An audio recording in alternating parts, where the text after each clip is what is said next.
같은 경우는 남성으로 태어났는데 태어났을 때부터 여성성을 갖고 싶어서 또 여성으로 살고 싶어서 그렇게 사는 사람입니다. 네. 그래서 트랜스섹슈얼이라고 그래서 저하고 하리수 씨는 성소수자긴 합니다만 조금 달라요. 아하. 네, 그 차이가 있는 네네네. 겁니다. 저는 제 거를 이렇게 떼고 싶지는 않아요.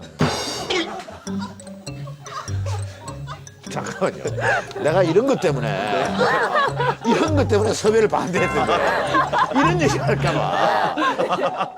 근데 뭐라 그러긴 하지만 솔직히 확 와닿긴 하죠. 설명이 확 되잖아요, 되기는. 아, 그건 뭐 그렇죠. 근데 그 저희 같은 사람들이 궁금해하는 것은 그러니까 그게 후천적 학습이 아니라 태어날 때부터 자기의 의지와 관계없이 그렇게 되고 싶은 것이죠. 그렇죠. 그게 이제 학자들이 이제 그 연구를 한 거를 토대로 들어보면 선천적인 요소와 후천적인 요소들이 있는데 이제 선천적으로 갖고 태어나는 인자들이 굉장히 크고 네네. 그 인자를 갖고 살다가 어느 순간에 어떤 계기를 통해서 후천적으로 그게 발현이 되는 그 시점이 있다고 합니다. 그래서 그런 것들이 이제 어린 시절에 있을 수도 있고 뭐 군대 갔다 와서도 있을 수도 있고 아니면 제가 이렇게 상담을 좀 했었는데 네네. 60이 좀 넘으신 시골 분이세요.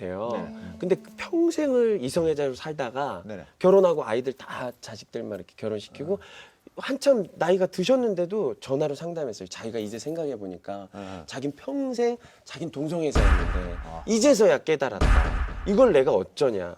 내 인생 어쩌냐. 이렇게 상담하시는 분들도 계셔요. 그러니까 그걸 모르고 지내다가 어느 순간 자기가 깨닫는 그런 순간들이 오는 것 같더라고요. 어쩐지 요즘 또 네가 귀여워 보여. 아, 참 정말 이거 어떡하면 좋아. 근데 요즘 보니까 미국에서도 유명한 인사들이 네. 잇따라서 난 동성애자다 이렇게 많이 커밍아웃을 하고 있잖아요, 그죠? 네. 2005년이죠. 엘튼 존이 동성애 결혼식 올렸고 그죠. 그다음에 리키 마틴. 아, 리키 마틴. 리키 마틴은 네, 그 팝 가수 아닙니까? 막 이렇게. 네. 그다음에 조디 포스터가 또 레즈비언. 골든글러브 시상식에서 네네. 밝히면서 그러니까 이렇게 상을 타면서. 네네네 그렇죠. 근데 한국에서 정말 그렇죠. 네, 유일하게 커밍아웃을 하셨잖아요. 네. 누군가 옆에서 좀 도와주고 같이 갔으면 좋겠다는 생각을 하는데 한국에서는 저 혼자니까 네네. 투쟁이라고 저는 그냥 개인적인 얘기를 하는데 부담감이 굉장히 큰 것 같아요. 그래서 밤새 저는 집에서 이렇게 상담을 해요. 사실은 뭐 저희들끼리 소통하는 어떤 어플들이 있거든요. 네네. 제 주변에 정말 너무 힘들어서 극단적인 선택까지 하는 어린 친구들도 많이 있거든요. 그러니까 그런 걸로 밤새 띠링띠링 이렇게 오는 문자들에 대해서 계속 잠 못 자고 계속 그걸 또 이렇게 뭐 설명해주고 뭐 설득하고 괜찮다 살 수 있다 이렇게 얘기를 해줘야 되는 제 입장이 있기 때문에 그 친구들은 극단적 선택이라는 것이 네.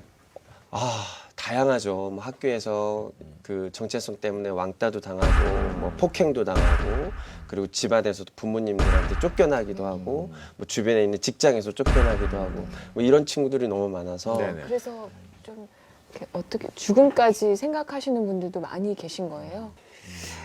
몇 년 동안에 제 주변에 있는 지인들을 한 10명 가까이 잃은 것 같아요. 아, 그래요? 네.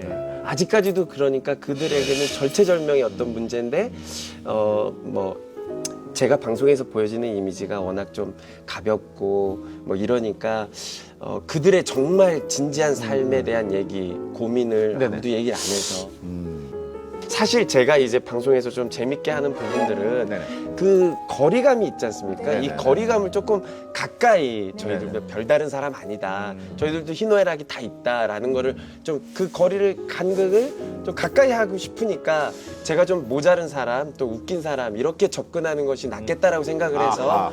그렇게 뭐 비춰지는 게 많죠. 제가 사실 그 문제 때문에 출연을 많이 반대했더랬어요. 그랬어요? 왜냐하면 홍석천 씨 생각은 웃기기 위해서, 웃음을 주기 위해서 했는데 그거 보시는 분들이 조금 이렇게 너무 가볍게 나오는 게 아니겠느냐.